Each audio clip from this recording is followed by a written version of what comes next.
জুতো সেলাই থেকে চণ্ডীপাঠ সবকিছু শিখতে চাও তাহলে বিদেশে চলে এসো। কারণ আয়ারল্যান্ডে বেশিরভাগ লোকজনই সমস্ত কাজই অল্প স্বল্প জানে, যাতে বাড়িতে যদি কোনো সমস্যা হয় লোক ডাকার আগে নিজেই সেই সমস্যাটার সমাধান করতে পারে। আর আমরা তো ইন্ডিয়াতে যে কোনো ছোটোখাটো সমস্যাতেই লোক ডাকলে পেয়ে যায়, কিন্তু এখানে যদি কিছু সমস্যা হয়, এই যেমন ছোট কোনো ইলেকট্রিকের সমস্যা বা যে কোনো সমস্যা হলে সেই লোক ডাকলে যে পরিমাণে চার্জ করে, তার থেকে মনে হয় নিজে যদি একটুখানি শিখে নিতে পারতাম বা নিজের যদি একটু জানা থাকতো তাহলে মনে হয় খুব উপকারে দিত। আর তারপর তো আছে রোজকারের এই বাড়িঘরের কাজকর্ম, যেমন রান্না করা, বাসন মাজা, ঘর পরিষ্কার করা, এইগুলো রোজকারের কাজ যেগুলো আর কি নিজেদেরই করতে হয়।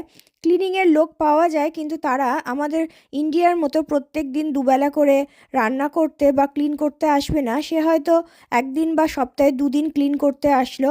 তবে এই মেশিনগুলোই কিন্তু আমাদের ভরসা, যেমন ডিশওয়াশার, ওয়াশিং মেশিন, ড্রায়ার, এইগুলো ছাড়া কিন্তু চলা এখানে একদমই অসম্ভব ব্যাপার।